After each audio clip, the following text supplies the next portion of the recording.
Baiklah teman-teman, hari ini kita akan membahas beberapa item atau soal P3K tahap 2, dimana soal itu terdiri dari pembahasan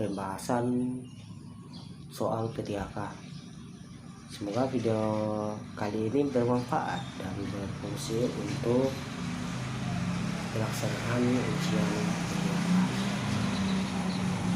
Oke teman-teman, sebelum kita lanjut ke tutorialnya, jangan lupa like, subscribe, dan share video ini.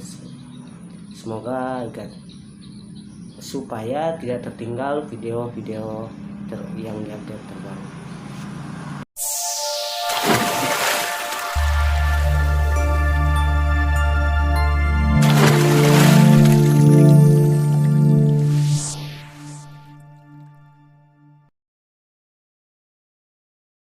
Jenuh dengan pembelajaran di kelas. Tindakan pertama yang paling tepat bagi Pak Eko adalah kita perhatikan kata dasarnya terlebih dahulu, yaitu di dalam proses pembelajaran terdapat 3 peserta didik yang mengantuk dikarenakan sering main game terlalu lama, sehingga anak tersebut yaitu jenuh dengan pembelajaran di kelas. Karena saking jenuhnya, maka peserta didik yaitu mengantuk. Maka tindakan pertama yang paling tepat bagi Pak Eko adalah A. Menasihati ketiga anak tersebut agar tidak lagi bermain game larut malam.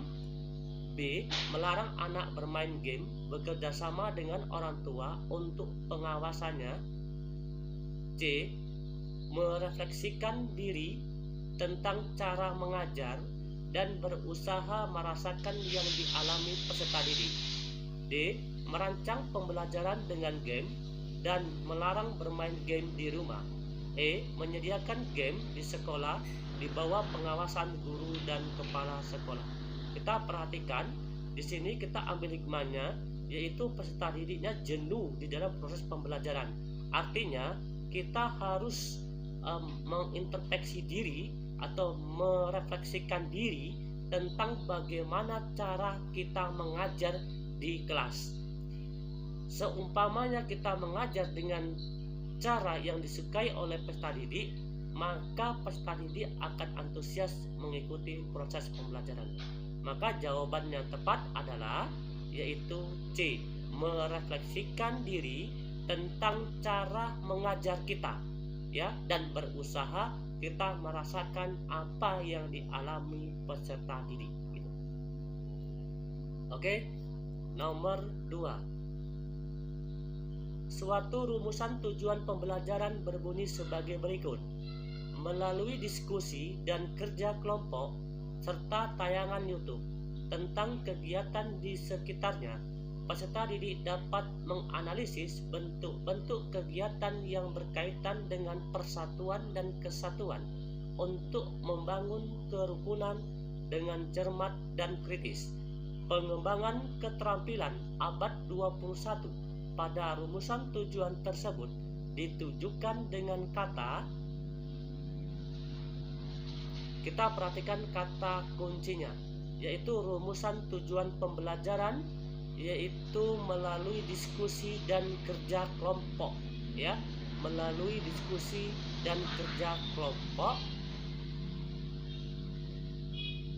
Dan peserta didik dapat menganalisis kegiatan yang berkaitan dengan persatuan dan kesatuan untuk membangun kerukunan dengan cermat dan kritis. Ingat, di sini ada katanya yaitu cermat dan kritis.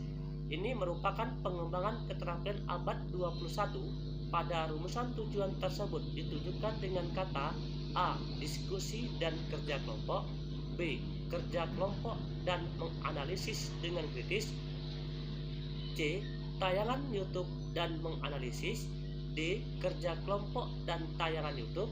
E. Tayangan YouTube dan diskusi. Ingat, kata kunci tadi adalah rumusan tujuan pembelajaran pada pengembangan keterampilan abad 21. Ya, pada keterampilan abad 21 yaitu menggunakan sistem kerja kelompok, menggunakan sistem kerja kelompok dan menganalisis dengan kritis. Ya, karena di sini ada kata kuncinya, yaitu membangun kerukunan dengan cermat dan kritis. Maka jawaban yang benar adalah B. Lanjut nomor 3. Seorang guru mengalami kesulitan keuangan. Hal ini membuat ia membawa barang dagangan ke sekolah untuk menambah penghasilannya. Sebagai teman sejawat, yang Anda lakukan adalah, ingat di sini kata kuncinya, yaitu seorang guru mengalami kesulitan keuangan sehingga ia membawa barang dagangan ke sekolah untuk menambah penghasilannya. Maka sebagai teman sejawat, yang Anda lakukan adalah A. Mendiamkannya karena khawatir menyinggung perasaannya. B. Menegur agar tidak berjualan di sekolah. C. Memintanya untuk menaruh barang dagangan di koperasi sekolah. D. Bersikap biasa saja dan kadang-kala membeli barang dagangannya. E. Berempati dan menawarkan memberi bantuan untuk menambah penghasilan. Maka jawaban yang tepat untuk nomor 3 adalah, yaitu memintanya untuk menaruh barang dagangan di koperasi sekolah, berarti C. Kita lanjut nomor 4. Nomor 4, perhatikan. Apabila Anda diminta untuk membuat suatu kegiatan dalam rangka memperingati hari besar keagamaan di sekolah, kegiatan yang menjadi prioritas Anda adalah, perhatikan di sini, yaitu kita diminta untuk membuat suatu kegiatan dalam rangka memperingati hari besar keagamaan. Maka kegiatan yang menjadi prioritas Anda adalah A. Bersih-bersih tempat ibadah di sekolah. B. Memberikan sumbangan dana untuk masyarakat sekitar yang tidak mampu. C. Ceramah agama serta pemaknaan nilai-nilai agama dalam proses pembelajaran di sekolah. D. Lomba antar kelas sesuai dengan perayaan hari besar saat ini. E. Mengunjungi tempat-tempat ibadah. Maka sudah pasti jawabannya adalah ceramah agama serta pemaknaan nilai-nilai agama dalam proses pembelajaran di sekolah. Jawaban yang benar adalah C. Lanjut nomor 5. Rekan sejawat Anda memberikan les tambahan kepada siswa di luar jam kerja. Siswa yang mengikuti les tersebut diberikan tambahan nilai pada saat mata pelajaran yang diampunya. Bagaimana sikap Anda terhadap hal tersebut? Kita perhatikan di sini kata kuncinya, yaitu teman kita memberikan les tambahan kepada siswa di luar jam kerja. Namun teman tersebut yaitu memberikan tambahan nilai pada saat mata pelajaran yang diampunya. Bagaimana sikap Anda terhadap hal tersebut? A. Ikut serta memberikan les tambahan seperti yang rekan sejawat lakukan. B. Dalam hati tidak menyetujui tindakan rekan sejawat tersebut. C. Menegur dan mengingatkan rekan sejawat agar tidak melakukan hal tersebut dan menjelaskan konsekuensi atas tindakan yang dilakukannya. D. Tidak mau ikut campur dengan kegiatan rekan sejawat di luar jam kerja. E. Melaporkan kepala sekolah. Dari pernyataan ini, yang sisi negatifnya adalah teman sejawat tadi yaitu memberikan nilai tambahan pada saat mata pelajaran yang diampu di sekolah, gitu ya. Sebenarnya tidak ada kaitannya dengan les tambahan tadi. Maka apabila kita menjumpai hal seperti ini, maka kita harus menegur dan mengingatkan. Berarti jawabannya adalah C. Menegur dan mengingatkan rekan sejawat agar tidak melakukan hal tersebut dan menjelaskan konsekuensi atas tindakan yang dilakukan. Artinya di sini kita tegur karena memberikan nilai tambahan, ya, mentang-mentang siswa tersebut mengikuti les tambahan di luar jam kerja, gitu ya. Berikutnya kita bahas yaitu bidang manajerial nomor 6. Di tengah proyek besar dan membutuhkan tanggung jawab besar, saya mengalami kegagalan besar yang sangat mengancam karir saya. sebaiknya saya perhatikan di sini, yaitu proyek besar pasti membutuhkan tanggung jawab yang besar. Dan saya di sini mengalami kegagalan yang besar, maka saya harus bertanggung jawab. Apabila hal ini terjadi pada diri kita, ya, sebaiknya kita melakukan A. Meminta maaf atas kegagalan saya. B. Mencari dalang di balik kegagalan ini. C. Bertanggung jawab dengan segera mengundurkan diri dari pekerjaan. D. Tidak berputus asa. Saya jadikan kegagalan ini sebagai penguat langkah ke depan. E. Bertanggung jawab sepenuhnya atas apa yang saya lakukan. Di sini kita perhatikan, ya, untuk bidang manajerial kita harus memiliki sifat profesional terhadap kerjaan kita. Ya, di sini adalah kita harus memiliki tanggung jawab. Maka jawaban yang benar adalah E. Bertanggung jawab sepenuhnya atas apa yang saya lakukan. Berarti E. Jawaban yang benar untuk nomor 6 adalah E. Ya, mengapa E? Karena di sini kita bertanggung jawab sepenuhnya apa yang saya lakukan. Artinya kita masih profesional. Namun kalau yang C, yaitu bertanggung jawab, ya, dengan segera kita mengundurkan diri. Artinya kita tidak memiliki sifat profesionalisme. Ya, maka jawaban yang benar adalah E, yaitu bertanggung jawab sepenuhnya atas apa yang saya lakukan, gitu. Berikutnya nomor 7. Anda ditunjuk sebagai ketua dan hari ini kelompok Anda diminta membuat laporan yang harus diselesaikan sekarang. Namun di saat bersamaan istri Anda mendadak masuk rumah sakit. Apa yang akan Anda lakukan? Kata kuncinya adalah kita sebagai ketua kelompok, ya, dan kita diminta membuat laporan yang harus selesai sekarang. A. Memandatkan salah satu rekan untuk menggantinya. Saya sebagai ketua dan saya akan menuju rumah sakit untuk menjaga istri saya. B. Tetap mengerjakan tugas tersebut setelah itu ke rumah sakit. C. Menyuruh anggota untuk tetap mengerjakan tugas sambil saya pantau dari rumah sakit. D. Istri adalah segalanya sehingga saya langsung ke rumah sakit. Ingat, di sini adalah bidang manajerial. Ya, untuk mendapatkan nilai yang terbaik pada bidang manajerial, kita harus memiliki sifat profesional terhadap kerjaan dan memiliki tanggung jawab sepenuhnya. Berarti jawaban yang tepat di sini adalah yaitu tetap mengerjakan tugas tersebut setelah itu ke rumah sakit. Berarti jawabannya adalah B.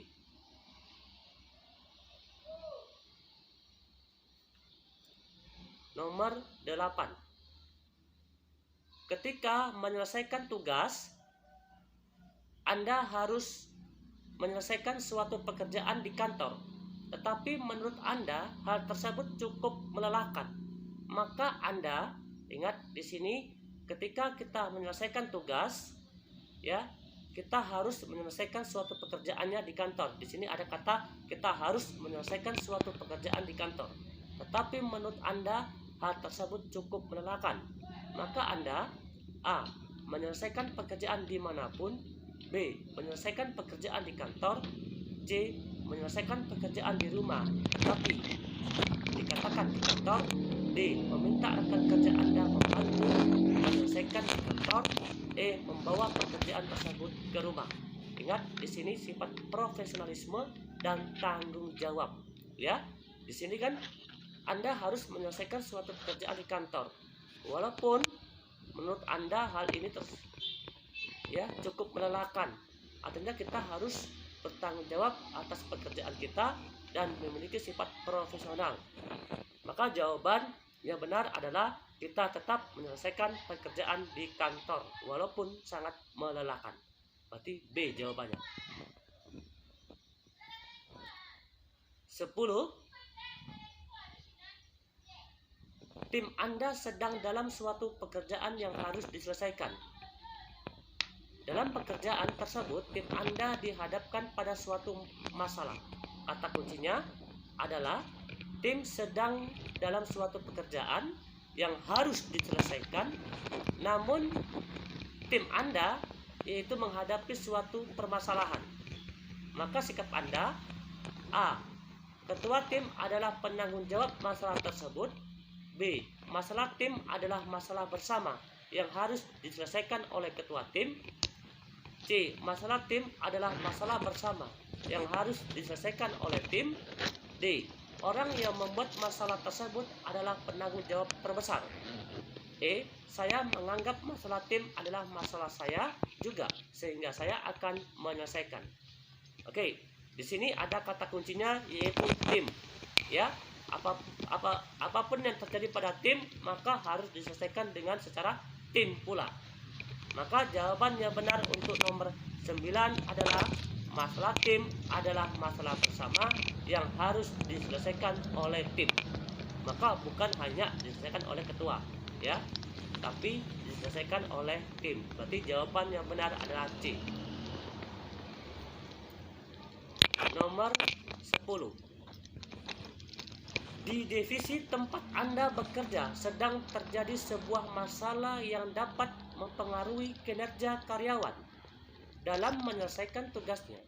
Anda sebagai atasan sudah mencoba berpikir dan memandang masalah tersebut secara objektif dan menganalisis setiap karyawan yang dapat terpengaruh atas masalah tersebut. Kemudian yang Anda lakukan, perhatikan di sini adalah di divisi kita bekerja, yaitu sedang terjadi sebuah masalah yang dapat mempengaruhi karyawan, ya, dalam menyelesaikan tugasnya. Dan kita sebagai atasan itu harus melakukan hal yang harus kita lakukan adalah A. Meminta mereka untuk berpartisipasi lebih baik dan terhadap semua kebijakan. Meminta masukan dari mereka dan membuat keputusan secepatnya agar mematuhi semua karyawan divisi. C. Meminta masukan dari mereka, melakukan revisi sepenuhnya dan kemudian mengajak mereka turut mengimplementasikan rencana yang telah disepakati bersama. D. Menyuruh mereka mematuhi semua kebijakan dari masalah tersebut. E. Membuat keputusan secepatnya dan memberitahu karyawan divisi akan hal tersebut agar tidak kaget. Nomor 10, perhatikan baik-baik. Di divisi kita bekerja sedang mengalami sebuah masalah, ya, dan masalah ini akan mempengaruhi kinerja karyawan dalam menyelesaikan tugas. Sedangkan kita sebagai atasan harus secepatnya melakukan. Maka jawaban 10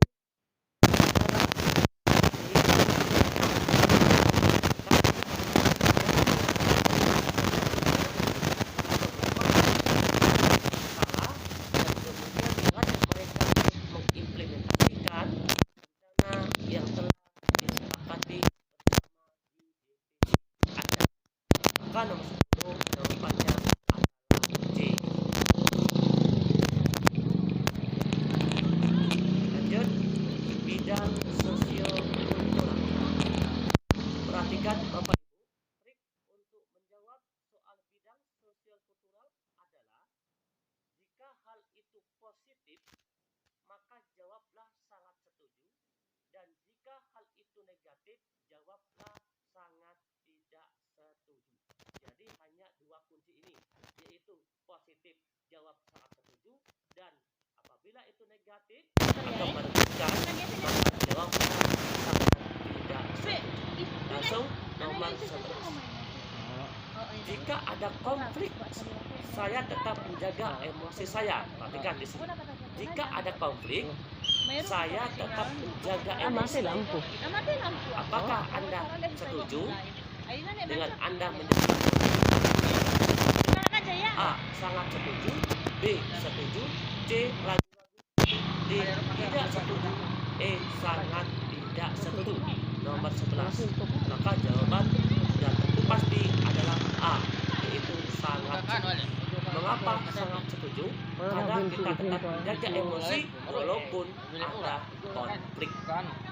Ya, artinya kita tidak terbawa emosi. Gitu. Kita masih bisa mengendalikan diri, gitu ya. Nomor 12. Saya bersabar jika teman saya di tempat kerja suka sombong. Kata kuncinya di sini itu saya bersabar jika teman saya di tempat kerja suka sombong dan memamerkan barang-barang elektroniknya. A. Sangat setuju. B. Setuju. C. Ragu-ragu. D. Tidak setuju. E. Sangat tidak setuju. Jika ada teman kerja Anda yaitu sombong, suka memamerkan barang elektroniknya, apakah Anda akan terbawa emosi ataukah Anda sabar? Maka jawabannya Anda sabar. Berarti jawaban yang benar adalah A, yaitu sangat setuju. Mengapa sangat setuju? Karena kita sabar walaupun teman kita suka sombong, ya. Jadi teman kita sombong, kita ikutan sombong. Itu hal negatif, hal yang tidak baik. Nomor 13. Anda kadang merasa marah ketika rekan kerja bagian lain sering mendapatkan honor yang jumlahnya lebih banyak daripada yang Anda terima. Perhatikan, di sini adalah Anda kadang merasa marah ketika rekan kerja bagian lain sering mendapatkan honor yang jumlahnya lebih banyak daripada Anda. A. Sangat setuju. B. Setuju. C. Ragu-ragu. D. Tidak setuju. E. Sangat tidak setuju. Oke, apa jawaban Bapak Ibu untuk nomor 13 ini? Apakah Anda merasa marah apabila ada teman Anda mendapatkan honor yang jumlahnya lebih banyak daripada Anda? Maka jawabannya adalah sangat tidak setuju. Bisa saja teman Anda mendapatkan jumlah honor yang banyak karena berdasarkan kinerja teman Anda sendiri, gitu ya. Berikutnya nomor 14. Yang sosial Anda akan menghormati orang. Artinya Anda akan menghormati orang saat orang lain menghormati Anda.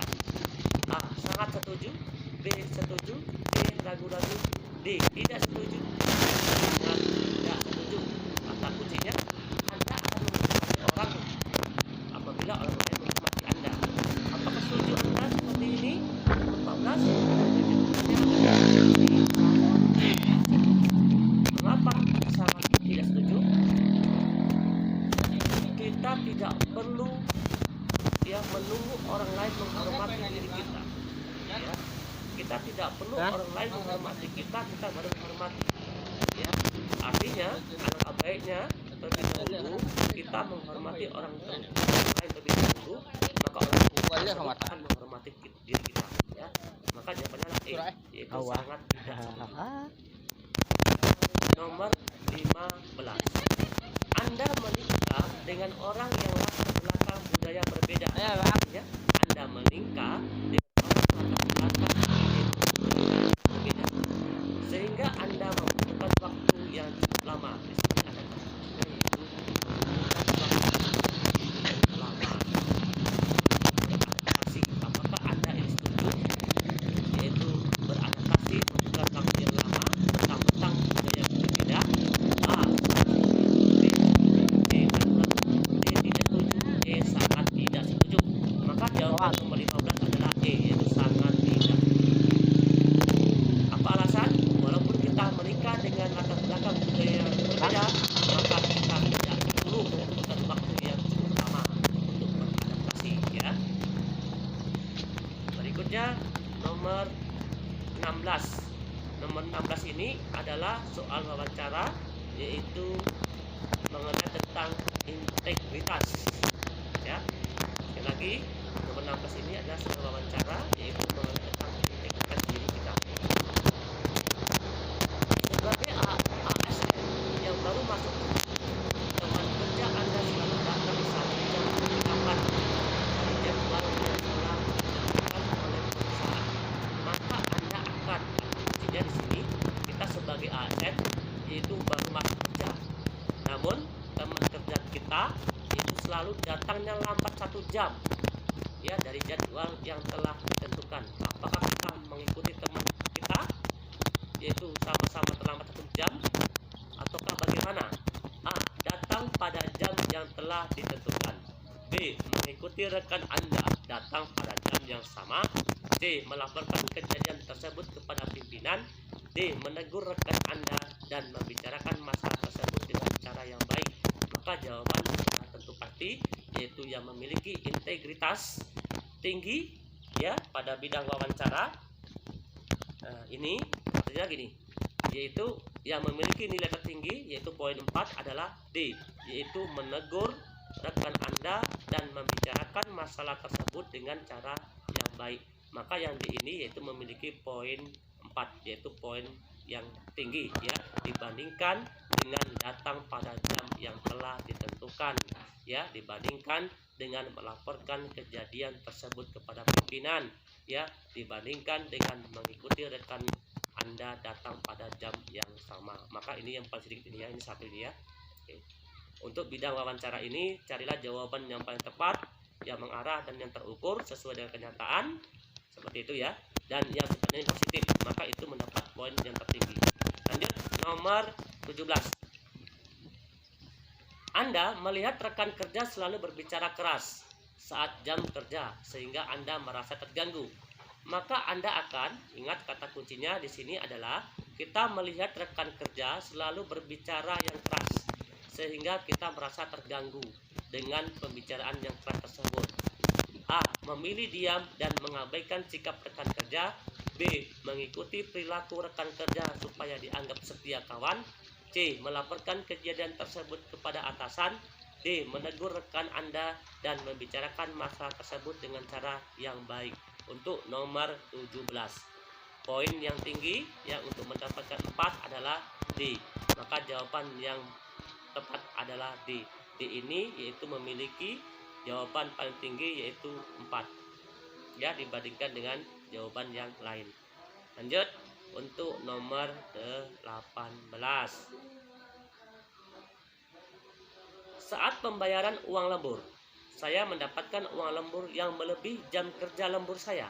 Saya akan ingat di sini kata kuncinya adalah saat pembayaran uang lembur, namun kita mendapatkan uang lembur yaitu melebihi jam kerja lembur saya.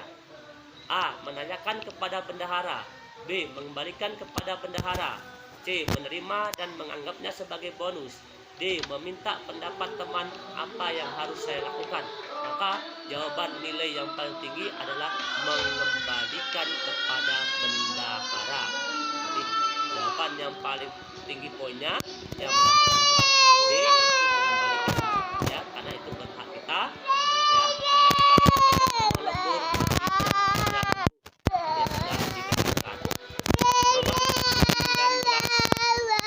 saat Anda melakukan verifikasi dokumen administrasi pendaftaran TASN, ada seorang oknum yang mengaku staf panitia seleksi TASN menawarkan bantuan kepada Anda untuk lolos ujian seleksi TASN dengan memberikan sejumlah dana tersebut.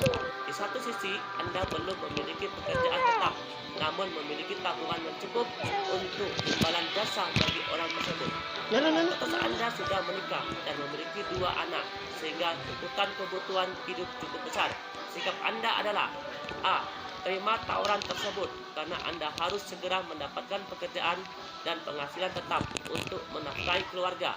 Selain itu, persaingan dalam seleksi TASN cukup ketat dan kesempatan lolos sangat kecil. B. Mempertimbangkan tawaran tersebut karena hal tersebut cukup membahayakan bagi saya karena dapat ditindak secara hukum, bisa terbongkar, dan kelulusan dapat dibatalkan. C. Menolaknya secara tegas dan menginformasikan kepada panitia seleksi instansi bahwa ada seorang oknum yang menawarkan cara curang dalam proses seleksi TASN. D. Menolaknya secara tegas dan menyampaikan kepadanya bahwa hal tersebut melanggar hukum dan ketentuan dalam proses seleksi ASN dan saya ingin menjadi ASN dengan cara yang bersih. Maka ini suatu hal yang negatif ya bagi kita, maka jawaban untuk nomor 19 adalah D, yaitu menolaknya.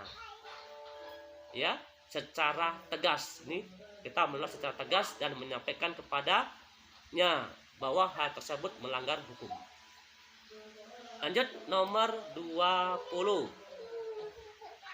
Anda baru saja ditugaskan untuk menjalankan sebuah program di kantor Anda. Sudah menjadi kewajiban setiap staf yang ditugaskan untuk menjalankan sebuah program harus membuat laporan kegiatan. Setelah melaksanakan atau setelah selesai menyusun laporan, draft laporan yang Anda susun ditolak. Ya, kata-kata isinya adalah ditolak pimpinan karena dinilai kurang fleksibel. Hal yang akan Anda lakukan adalah A. Memeriksa kembali draft laporan tersebut, terutama pada bagian yang salah, sehingga bisa diperbaiki dengan segera untuk diserahkan kembali. B. Menerima kembali draft laporan tersebut tanpa diperiksa kembali. Bisa saja penolakan tersebut dikarenakan keliruan atas saya atau atasan saya salah membaca atau keliru dalam menilai laporan yang saya serahkan, sehingga nanti saya serahkan kembali. C. Menanyakan rekan kerja yang lain yang ikut membantu menyusun laporan, karena bisa saja kesalahan tersebut bukan dari keliruan saya, namun dikarenakan kesalahan rekan kerja. Hal ini dilakukan untuk mempercepat pemeriksaan dan memperbaiki bagian yang salah tanpa diperiksa setiap bagiannya. D. Menerima penolakan tersebut dan mencoba memperbaiki kesalahan laporan tersebut, akan tetapi saya yakin kesalahan draft laporan dikarenakan keliruan atasan saya dalam memeriksanya. Di sini yaitu dalam penyusunan laporan, draft laporan yang kita susun yaitu ditolak oleh pimpinan dikarenakan nilainya kurang fleksibel. Apabila hal seperti ini, maka kita harus memeriksa kembali draft laporan tersebut, terutama bagian yang salah. Berarti jawaban yang benar adalah A. Oke, terima kasih Bapak Ibu atas kunjungan. Terima kasih.